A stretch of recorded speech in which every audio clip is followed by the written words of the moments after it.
नमस्कार, मैं हूं अंकुर और आप देख रहे हैं सत्यहिंदी.com। सत्य हिंदी का एंड्रॉइड ऐप आ चुका है। उसको डाउनलोड करने के लिए आप इस वीडियो के डिस्क्रिप्शन में जा सकते हैं। वहां पे आपको एक लिंक मिलेगा जहां से आप ऐप को डाउनलोड कर सकते हैं। इसके अलावा इस ऐप को आप गूगल प्ले स्टोर से भी डाउनलोड कर सकते हैं। अब एक नजर डाल लेते हैं अब तक की खबरों पर। महाराष्ट्र के पूर्व मुख्यमंत्री देवेंद्र फडणवीस ने मंगलवार को कहा है कि महाराष्ट्र में ट्रांसफर पोस्टिंग का रैकेट चल रहा है। फडणवीस के इस आरोप के बाद महाराष्ट्र की राजनीति और गर्मा गई है। फडणवीस ने कहा कि जिन लोगों को इंटेलिजेंस विभाग की कमिश्नर रश्मि शुक्ला ने ट्रैप किया था, ठाकरे सरकार ने उनके खिलाफ कार्रवाई करने के बजाय उन्हें उनकी मनमाफिक पोस्टिंग और ट्रांसफर दे दिया। फडणवीस इस मामले को लेकर आज शाम को केंद्रीय गृह सचिव से मुलाकात करेंगे और साथ ही मामले की जांच सीबीआई से कराने की भी मांग करेंगे।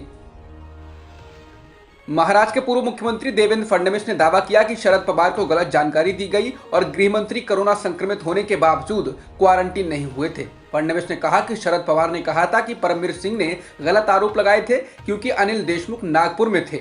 फडणवीस ने एक प्राइवेट फ्लाइट का टिकट दिखाते हुए कहा, ये उनका प्राइवेट प्लेन का टिकट है जो कि नागपुर से मुंबई का है। ये 15 फरवरी का है।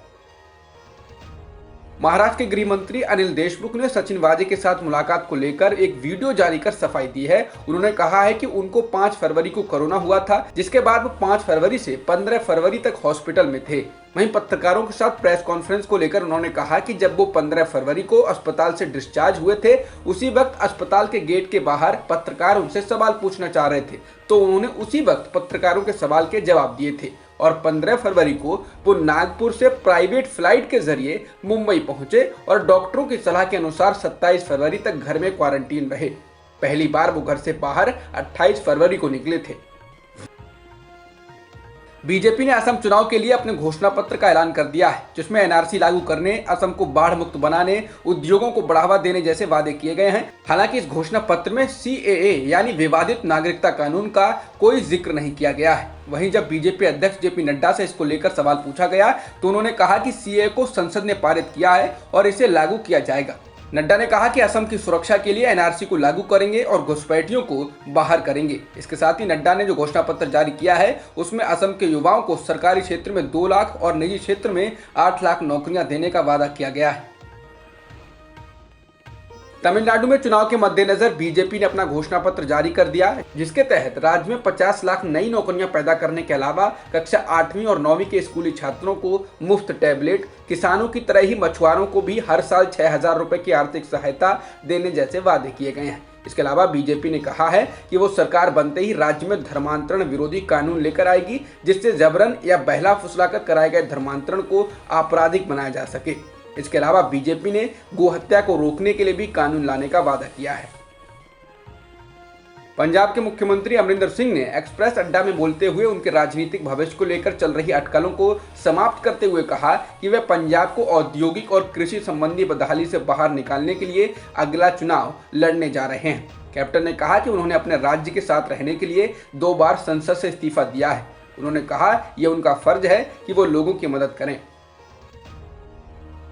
फरवरी 2019 में हुए पुलवामा हमले के बाद से ही खराब चल रहे भारत और पाकिस्तान के रिश्ते अब धीरे धीरे सामान्य होते दिख रहे हैं। काफी वक्त से मिल रहे ऐसे संकेतों के बीच दोनों मुल्क आज नई दिल्ली में सिंधु नदी से संबंधित स्थायी सिंधु आयोग की बैठक में शामिल होंगे। ये बैठक 2 दिन की होगी और इसमें इस आयोग में नियुक्त दोनों देशों के अफसर भाग लेंगे। खबरों के मुताबिक पाकिस्तान की ओर से भारत के 2 प्रोजेक्ट्स पाकलडुल और लोअर कल्लाई को लेकर आपत्ति जताई गई है और इन दोनों पर भी बातचीत हो सकती है। सुप्रीम कोर्ट ने मंगलवार को कहा है कि लोन मोरेटोरियम की अवधि को 6 माह से और अधिक नहीं बढ़ाया जा सकता है और ना ही इस दौरान के पूरे ब्याज को माफ किया जा सकता है। सुप्रीम कोर्ट ने पिछले साल अपने एक आदेश में लोगों को इस बात से राहत दी थी कि लोन मोरेटोरियम के दौरान उनके कर्ज के ब्याज के ऊपर ब्याज यानी चक्रवृद्धि ब्याज न लगाया जाए। लेकिन अब कोर्ट ने कहा कि इस दौरान लगे ब्याज को पूरी तरह से माफ नहीं किया जा सकता है। कोर्ट ने कहा कि वह आर्थिक नीतियों में दखल नहीं दे सकता है। वह ये तय नहीं करेगा कि कौन सी पॉलिसी सही है या नहीं। दिल्ली सरकार ने नई शराब नीति की घोषणा कर दी है। इसमें 3 अहम बातें हैं। पहली ये कि शराब पीने की उम्र 25 साल से घटाकर 21 साल कर दी गई है। दूसरी ये कि दिल्ली में शराब की नई दुकान नहीं खोली जाएगी। तीसरी बात यह कि शराब की कोई भी दुकान अब सरकार की नहीं होगी और इसे निजी हाथों में दे दिया जाएगा। नई शराब नीति को सोमवार को मंजूरी दे दी गई है।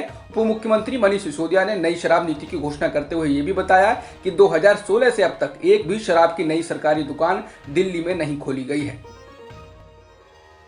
आज शहीद दिवस के मौके पर देश सरदार भगत सिंह, सुखदेव, राजगुरु जैसे वीर जवानों को नमन कर रहा है। आज ही के दिन अंग्रेजों हुकूमत ने साल 1931 में इन तीनों क्रांतिकारियों को फांसी के फंदे पर चढ़ा दिया था। शहीद दिवस के अवसर पर प्रधानमंत्री मोदी समेत देश के कई बड़े नेताओं ने शहीदों को श्रद्धांजलि दी है। भारत में कोरोना के मामलों में हर रोज तेजी आ रही है। पिछले एक दिन में देश में 40,715 कोरोना संक्रमण के नए मामले दर्ज किए गए हैं और 199 लोगों की जान गई है, जिसके साथ ही देश में कुल संक्रमितों का आंकड़ा 1,16,86,000 के पार हो गया है और मृतकों की संख्या 1,60,000 से अधिक हो चुकी है। फिलहाल एक्टिव मामले 3,45,000 से अधिक हैं। वहीं देश भर में कुल 4,84,94,000 से अधिक लोगों को वैक्सीन की डोज दी जा चुकी है। महाराष्ट्र में पिछले एक दिन में कोरोना के 24,645 नए मामले सामने आए हैं और 58 लोगों की जान गई है। इन 58 लोगों में से 40 लोगों की मौत सिर्फ नागपुर में हुई है। वहीं राज्य में अब कुल मामलों की संख्या बढ़कर 25,04,000 के पार हो गई और कुल मृतकों की संख्या 53,457 हो चुकी है। महाराष्ट्र में बढ़ते मामलों को देखते हुए पाबंदियां भी लगाई जा चुकी हैं। कोरोना वायरस के बढ़ते संकट के बीच उत्तर प्रदेश सरकार ने 8वीं तक के स्कूलों को 24 मार्च से 31 मार्च तक बंद कर दिया है। इसके अलावा उन सभी शैक्षणिक संस्थानों को भी बंद करने का निर्णय लिया गया है जहां परीक्षाएं नहीं हो रही हैं। देर रात योगी आदित्यनाथ द्वारा बुलाई गई बैठक के बाद ये फैसला किया गया। बता दें, यूपी में सोमवार को 542 कोरोना संक्रमण के नए मामले सामने आए थे। अमेरिका के कोलोराडो के बोल्डर स्थित एक सुपरमार्केट में एक व्यक्ति ने गोली चलाकर 10 लोगों की हत्या कर दी। इन 10 लोगों में एक पुलिस अधिकारी भी शामिल है। हमलावर को पुलिस ने हिरासत में ले लिया है। व्हाइट हाउस प्रेस सचिव जेन साकी ने ट्वीट करके बताया है कि राष्ट्रपति जो बाइडेन को गोलीबारी की घटना के बारे में जानकारी दी जा चुकी है।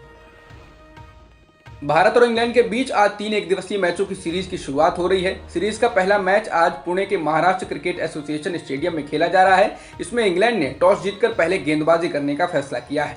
कोरोना के प्रकोप को देखते हुए स्टेडियम में दर्शक नहीं होंगे। मैच खाली स्टेडियम में खेला जाएगा। भारत इस सीरीज से पहले टेस्ट और T20 दोनों ही सीरीज अपने नाम कर चुका है। भारतीय क्रिकेट टीम की ओर से आज कृणाल पांड्या और प्रसिद्ध कृष्णा अपने वनडे करियर का आगाज करने जा रहे हैं। ऋषभ पंत इस मैच में नहीं खेल रहे हैं और केएल राहुल विकेटकीपर की भूमिका निभाएंगे। अब तक की खबरों में इतना ही। बाकी खबरों के लिए बने रहिए सत्यहिंदी.com के साथ।